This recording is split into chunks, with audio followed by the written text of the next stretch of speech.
So in recent days, the White House, Trump, and even Pam Bondi, many others, are bringing up and insisting on Biden's autopen. Now, if you haven't heard, back in the summer, a story broke regarding the automated use of Biden's signature to allow authorization for especially pardons of certain people prior to Biden leaving office and all of that. And a lot of people don't understand the gravity of what's going on here, because the White House recently posted something that in the traditional sense, it is disrespectful and it's desecrating the office of the president, unless there was legitimate meaning behind all of this. So in this video, let's talk a little bit about some updates to the autopen, the significance, as well as what it means for the greater conspiracy and white hat type movement that is going on as we speak. So let's get into it. So on the 25th, an absolutely viral picture and a subsequent video went out where the picture of President Biden was removed and replaced with this autopen signature like portrait. And even Trump posted this reaffirming that stance. Let's take a quick listen. The House is unveiling a presidential walk of fame featuring portraits of U.S. presidents,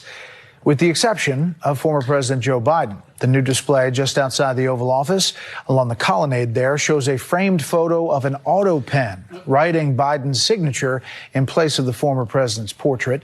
The White House released a photo today of President Trump looking at the. And what you have to understand about this situation is Trump and the White House are calling attention continually to this topic because he wants people to start asking questions and investigating what's really going on. Remember, the 2020 election being stolen and Biden being an illegitimate president, all of these things are still top of mind to Trump. And this picture is still up. People are reporting about it. And this is a place for which you are supposed to respect previous presidents right outside that colonnade there. But this is being done as a message. And recently when Trump was in the UK, he was asked, is there any update on the autopen? So let's take a quick listen. And my question to you, President Trump, is there any update on the autopen? Yeah, it's just gotten worse from their standpoint. The people that used it, and one in particular, one person, was never told by Biden to do it, only spoke to Biden twice, and that was just talking about the weather, not talking about any order. And he was taking orders from people other than Joe Biden. Joe Biden wasn't giving those orders. You know, Joe Biden didn't believe in open borders. He didn't. I've known him for a long time. He was never the brightest bulb in the ceiling, as we know. You can go back 40 years ago and you'll see that. Go back and take a look at the hearings on Justice Thomas, and you'll see that very much.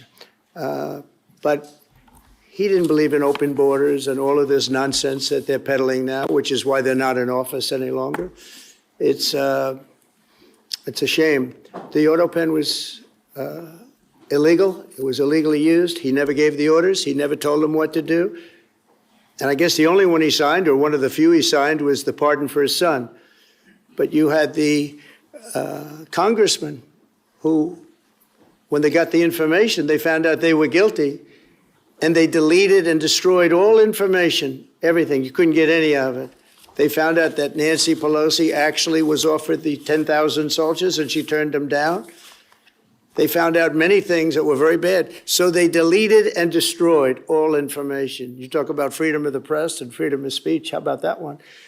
And there's not a thing. This is after a year and a half of hearings.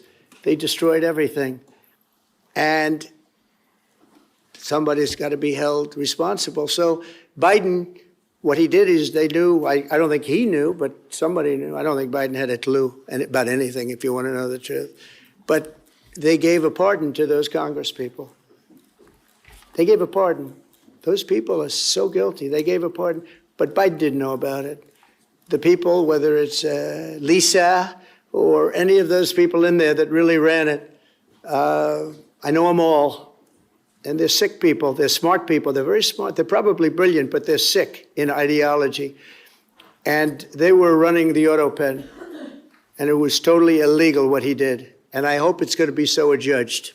And if you remember back in the middle of July when this story broke, it was framed as being one of the biggest scandals that they had in the last 50 to 100 years. And in almost every other press conference, you're hearing Trump, Pambondi, many others talk repeatedly about the autopen. Here's Pambondi mentioning it. Recently, we are now moving the inmates who were on death row, who Joe Biden or the autopen commuted their sentences off of death row. We're moving them to supermax facilities where they will. Now listen to Trump in another instance. He didn't tell the people from the autopen, whoever was using it. The one man that used it predominantly said that Biden only spoke to him twice and it was only about the weather. Okay, it was about nothing. So those pardons that he gave are illegal. He gave illegal pardons. And that. So I believe what we are seeing right now is the next stage in unveiling and showcasing to the world, drip by drip, what is to come regarding Biden, Obama, and all of what's happened so far, especially with the 2020 election and that entire period that we've had from 2020 to 2024, because Trump has recently talked about the biological weapons, the attack on humanity, as well as many other things. And so the natural question people are asking is, Biden, who was he controlled by and why was this being used? Because on the outside, the facade story, again, there's always a facade story, like optics, like something digestible to the media and the public, for which in this instance is, hey, let's bring attention to Biden and the autopen regarding something very easy to understand, which is that Biden used the autopen to sign off on certain things that was illegal and not good. But really, there's deeper meaning for people that want to dig through it. And one of the natural questions is, who controlled him? Was it black hats, Obama in the basement? Or was it white hats that many of us, including myself, have an inclination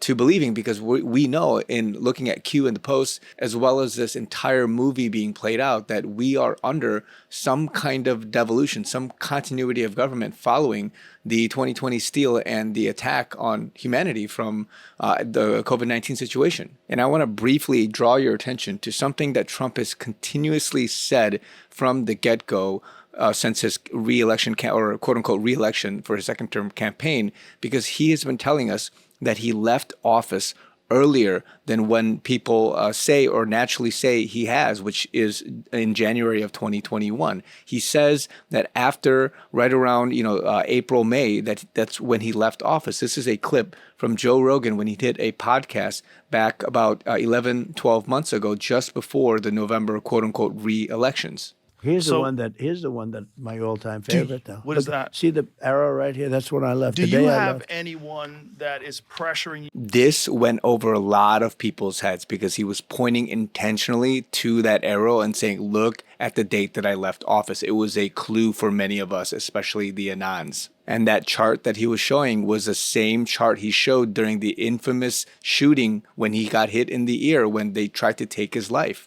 And you can find this chart anywhere online. It's like literally the most famous chart if you just type Trump chart. But if you look closely, this is where the arrow is pointing. This was not a mistake. He was literally showing right after 2020, right between April and May, right around here. You can count the little tick marks and the months. It's broken down in 12 pieces here. And it's marked out JFMAM, meaning that he left office in April or May of 2020. That's not when you leave office traditionally from a presidential passing off protocol. So what does this mean in layman's terms for those of us that are trying to figure out what's really going on in this political reality that we are living in? Because again, we have a certain perception of reality that the world and even Trump and the White Hats, Q, whoever, they're giving us. And there's something else that's going on for which you can't just communicate it and say it because there are real enemies. There's a real operation going on. This is what I'm trying to tell a lot of people. And this is where a lot of others are studying this. They're writing books about this. And this is where many of us,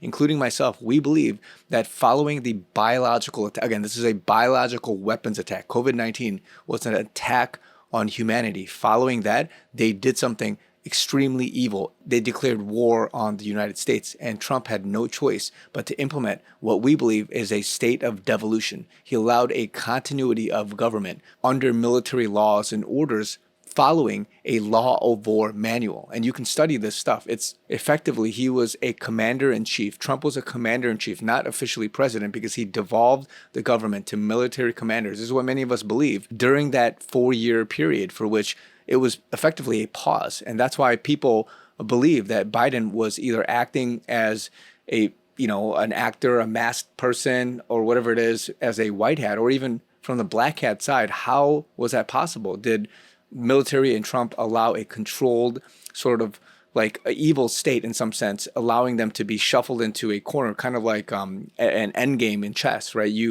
It's still a real game, but there's limited moves and you don't have that much power anymore. And so they're being cornered in some sense. And so for 4 years, they allowed a limited sort of chaotic environment. And again, this is from the perspective of a black cat controlling Biden, thinking that they actually had control, but really it was still under the technical legal authority of the military and Trump as commander in chief.